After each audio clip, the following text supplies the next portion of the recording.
ಶ್ರೀ ಗಣಪತಿ ಶಾರದಾ ಗುರುಭ್ಯೋ ನಮಃ. ಯತ್ರ ಯೋಗೇಶ್ವರ ಕೃಷ್ಣೋ ಯತ್ರ ಪಾರ್ಥೋ ಧನುರ್ಧರಃ ತತ್ರ ಶ್ರೀ ವಿಜಯ ಭೂತಿರ್ಧ್ರುವ ನೀತಿರ್ಮತಿರ್ಮಮ.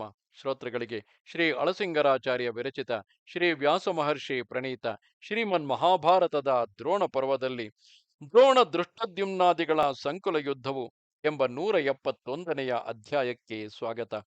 ಸಂಜಯನು ಧೃತರಾಷ್ಟ್ರನನ್ನು ಕುರಿತು ಹೇಳುತ್ತಿರುವನು.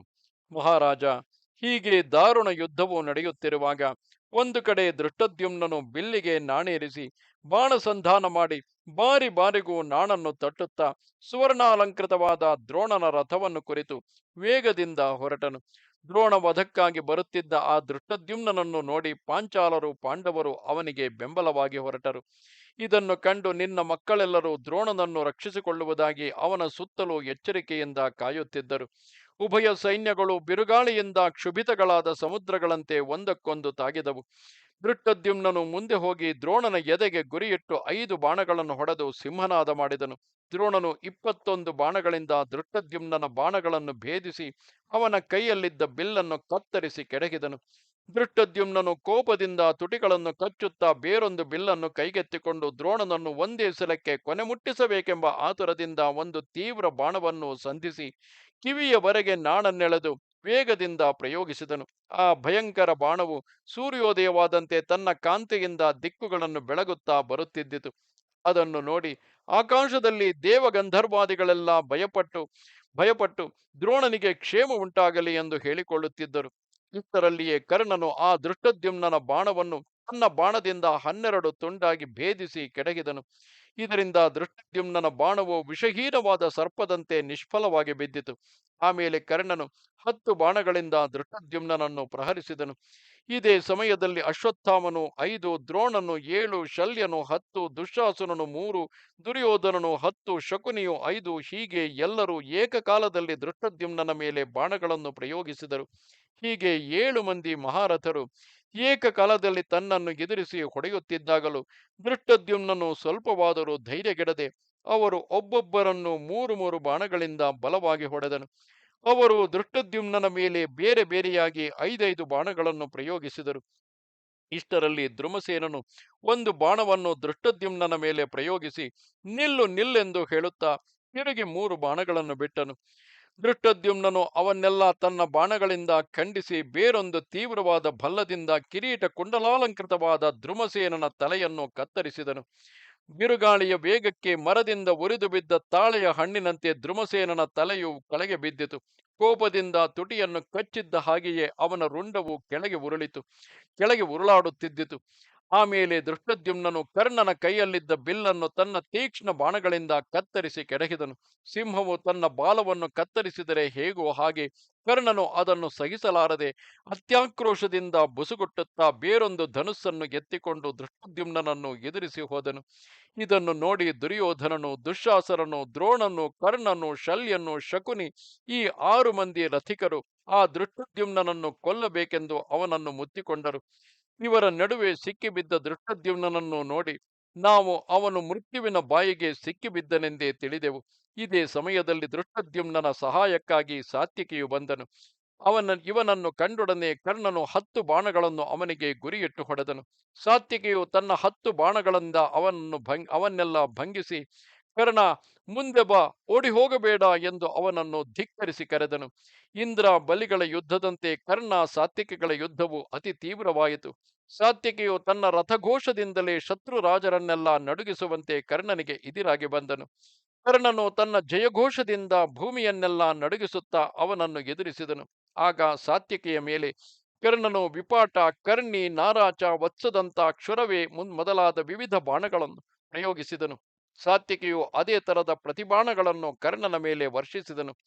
ಆಗ ನಿನ್ನ ಮಕ್ಕಳು ಕರ್ಣನ ಮಗನಾದ ವೃಷಸೇನನು ತೀಕ್ಷ್ಣ ಬಾಣಗಳಿಂದ ಸಾತ್ಯಕಿಯನ್ನು ಹೊಡೆಯುತ್ತಿದ್ದರು.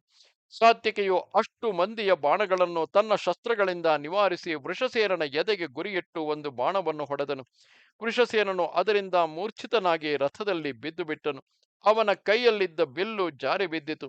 ಆಗ ಕರ್ಣನು ತನ್ನ ಮಗನು ಮೃತನಾದನೆಂದೇ ತಿಳಿದು ದುಃಖದಿಂದಲೂ ಕೋಪದಿಂದಲೂ ಸಾತ್ಯಕಿಯ ಮೇಲೆ ಬಾಣಗಳನ್ನು ಪ್ರಯೋಗಿಸಿದನು. ಸಾತ್ಯಕಿಯು ಪ್ರತಿಯಾಗಿ ಕರ್ಣನನ್ನು ಅನೇಕ ಬಾಣಗಳಿಂದ ಪ್ರಹರಿಸಿದನು. ಮತ್ತು ಕರ್ಣನ ವೃಷಸೇನನ ಕೈಚೀಲವನ್ನು ಬಿಲ್ಲನ್ನು ಕತ್ತರಿಸಿದನು. ತಿರುಗಿ ಅವರಿಬ್ಬರು ಬೇರೆ ಬಿಲ್ಲುಗಳನ್ನು ತೆಗೆದುಕೊಂಡು ಸಾತ್ವಿಕಿಯನ್ನು ಸುತ್ತಿ ಮುತ್ತಿ ತೀಕ್ಷ್ಣ ಬಾಣಗಳಿಂದ ಹೊಡೆಯುತ್ತಿದ್ದರು. ಹೀಗೆ ಇತ್ತಲಾಗಿ ಯುದ್ಧವು ನಡೆಯುತ್ತಿರುವಾಗ ಅರ್ಜುನನ ಗಾಂಧೀವ ಧ್ವನಿಯು ಅತಿ ಪ್ರಬಲವಾಗಿ ಕರ್ಣ ದುರ್ಯೋಧನರ ಕಿವಿಗೆ ಬಿದ್ದಿತು. ಆಗ ಕರ್ಣನು, ನಿನ್ನ ಮಗನನ್ನು ಕುರಿತು, ದುರ್ಯೋಧನ, ಅದು ನೋಡು, ಅರ್ಜುನನು ನಮ್ಮ ಎಲ್ಲಾ ಸೈನ್ಯವನ್ನು ಸೇನಾ ಪ್ರಮುಖರನ್ನು ಕೊಲೆ ಮಾಡುವಂತಿದೆ. ಅತ್ತಲಿಂದ ಪ್ರಬಲವಾದ ರಥಘೋಷವು ಗಾಂಡೀವ ಧ್ವನಿಯು ಕೇಳಿಸುತ್ತಿರುವುದು ನೋಡು. ಅರ್ಜುನನು ಅತ್ತಲಾಗಿ ಬಹಳ ಕಾರ್ಯವನ್ನು ನಡೆಸುವಂತಿದೆ. ನಮ್ಮ ಸೈನ್ಯಗಳೆಲ್ಲ ಚದರಿ ಪಲಾಯನ ಮಾಡುತ್ತಿರುವುದನ್ನು ನೋಡು. ಬಿರುಗಾಳಿಗೆ ಸಿಕ್ಕಿದ ಮೇಘಗಳಂತೆ ಎಲ್ಲವೂ ಓಡಿ ಹೋದವು. ಒಬ್ಬನಾದರೂ ಆ ಅರ್ಜುನನ ಮುಂದೆ ಎದೆಗೊಟ್ಟು ನಿಂತ ಹಾಗಿಲ್ಲ. ಸಮುದ್ರದಲ್ಲಿ ಒಡೆದು ಹೋದ ನಾವೆಯಂತೆ ಕೌರವ ಸೈನ್ಯವೆಲ್ಲ ಶತಖಂಡವಾಗಿ ಕದಲಿ ಹೋಯಿತು. ನಮ್ಮ ಯೋಧರಲ್ಲಿ ಹಲವರು ಓಡುತ್ತಿರುವರು. ಬಾಣಘಾತಕ್ಕೆ ಗುರಿಯಾಗಿ ಅನೇಕರು ವೀರ ದೀನ ಧ್ವನಿಯಿಂದ ಕೂಗುತ್ತಿರುವರು. ಅರ್ಜುನನ ರಥವಿರುವ ಕಡೆಯಲ್ಲಿ ಜಯದೊಂದುಬಿ ಧ್ವನಿಯು ಮೇಘಗಳ ಗುಡುಗಿನಂತೆ ಕೇಳಿಸುತ್ತಿರುವುದು. ಅಲ್ಲಲ್ಲಿ ಹಾಹಾಕಾರಗಳು, ಮತ್ತೊಂದು ಕಡೆಯಲ್ಲಿ ಸಿಂಹನಾದಗಳು ಕೇಳಿ ಬರುತ್ತಿರುವುದು ನೋಡು. ಇತ್ತಲಾಗಿ ಸಾತ್ವಿಕಿಯ ನಡುವೆ ನಿಂತು ಯುದ್ಧ ಮಾಡುತ್ತಿರುವನು. ನಮ್ಮ ಬಾಣಕ್ಕೆ ಗುರಿಯಾದ ಇವನನ್ನು ನಾವು ತೀರಿಸಿಬಿಟ್ಟರೆ ಅಥವಾ ಸೆರೆ ಹಿಡಿದರೆ ಬೇರೆ ಶತ್ರುಗಳನ್ನೆಲ್ಲ ನಾವು ಜಯಿಸಿದ ಹಾಗೆಯೇ. ಅದು ಅಲ್ಲಿ ದೃಷ್ಟದ್ಯುಮ್ನನು ಅನೇಕ ರಥಿಕರೊಡನೆ ಸೇರಿ ದ್ರೋಣನನ್ನು ಎದುರಿಸುತ್ತಿರುವನು.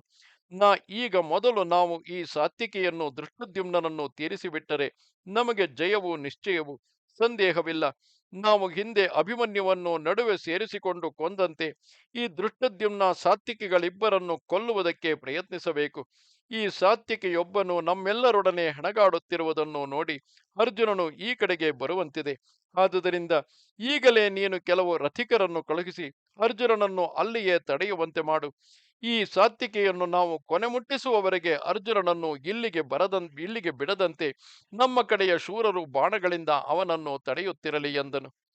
ಕರ್ಣನ ಅಭಿಪ್ರಾಯವನ್ನು ತಿಳಿದು ನಿನ್ನ ಮಗನು ಶಕುನಿಯನ್ನು ಕರೆದು ಇಂದ್ರನು ದೈತ್ಯ ವಧಕ್ಕಾಗಿ ಉಪೇಂದ್ರನನ್ನು ಉತ್ಸಾಹಗೊಳಿಸುವಂತೆ ಹೀಗೆಂದನು. ಮಾವ, ಅದು ಅರ್ಜುನನು ವೇಗದಿಂದ ಈ ಕಡೆಗೆ ಬರುತ್ತಿರುವನು. ನೀನು 10,000 ಆನೆಗಳೊಡನೆಯೂ 10,000 ರಥಗಳೊಡನೆಯೂ ಹೊರಟು ಆ ಅರ್ಜುನನನ್ನು ಮುಂದೆ ಬಾರದಂತೆ ತಡೆಯಬೇಕು. ದುಶ್ಯಾಸನನು, ದುರ್ಮರ್ಶನನು, ಸುಬಾಹು, ದುಷ್ಪ್ರದರ್ಶನನು ದುಷ್ಪ್ರದರ್ಶನು ಈ 4 ಮಂದಿಯು ಅನೇಕ ಪದಾತಿ ಸೈನ್ಯಗಳೊಡನೆ ನಿನ್ನ ಸಹಾಯಕ್ಕಾಗಿ ನಿನ್ನನ್ನು ಹಿಂಬಾಲಿಸುವರು. ನೀನು ಈಗಲೇ ಈ ದೊಡ್ಡ ಸೈನ್ಯದೊಡನೆ ಹೊರಟು ಆ ಕೃಷ್ಣಾರ್ಜುನರನ್ನು, ಧರ್ಮರಾಜನನ್ನು, ನಕುಲ ಸಹದೇವರನ್ನು ಜಯಿಸಿ ಬರಬೇಕು. ದೇವತೆಗಳಿಗೆ ಮಹೇಂದ್ರನಲ್ಲಿ ಹೇಗೋ ಹಾಗೆ ನಿನ್ನಲ್ಲಿಯೇ ಈಗ ನಮಗೆ ಪೂರ್ಣವಾದ ಜಯದ ಆಶೆ ಇರುವುದು. ಷಣ್ಮುಖನು ದೈತ್ಯ ಸೇನೆಯನ್ನು ಕೊಂದಂತೆ ಕುಂತಿಪುತ್ರರನ್ನು ನೀನು ಕೊಂದು ಬಾ ಎಂದನು. ಅದರಂತೆಯೇ ಶಕುನಿಯು ನಿನ್ನ 4 ಮಕ್ಕಳನ್ನು ದೊಡ್ಡ ಸೈನ್ಯವನ್ನು ಕರೆದುಕೊಂಡು ಪಾಂಡವರಿಗೆ ಎದುರಾದನು. ಅವನಿಗೆ ಅಲ್ಲಿ ಪಾಂಡವರೊಡನೆ ದೊಡ್ಡ ಯುದ್ಧವು ಆರಂಭವಾಯಿತು. ಇತ್ತಲಾಗಿ ಕರ್ಣನು ದೊಡ್ಡ ಸೈನ್ಯವನ್ನು ಸೇರಿಸಿಕೊಂಡು ಸಾತ್ವಿಕೆಯನ್ನು ಬಾಣಗಳಿಂದ ಎದುರಿಸುತ್ತಿದ್ದನು. ಇನ್ನು ಅನೇಕ ಜನರು ಸಾತ್ವಿಕೆಯನ್ನು ಆವರಿಸಿಕೊಂಡರು. ಮತ್ತೊಂದು ಕಡೆ ದ್ರೋಣನು ದೃಷ್ಟದ್ಯುಮ್ನನನ್ನು ಎದುರಿಸಿ ಯುದ್ಧ ಮಾಡುತ್ತಿದ್ದನು. ಅವರಲ್ಲಿ ಪ್ರಬಲ ಯುದ್ಧವು ನಡೆಯುತ್ತಿದ್ದಿತು. ಇದು 171ನೆಯ ಅಧ್ಯಾಯವು. ನಮಸ್ತೆ ಶಾರದೆ ದೇವಿ, ಕಾಶ್ಮೀರ ಪುರವಾಸಿನಿ, ತ್ವಾಮಹಂ ಪ್ರಾರ್ಥೆಯೇ ನಿತ್ಯಂ, ವಿದ್ಯಾದಾನಂಚ ದೇಹಿಮೆ. ನಮಸ್ಕಾರ.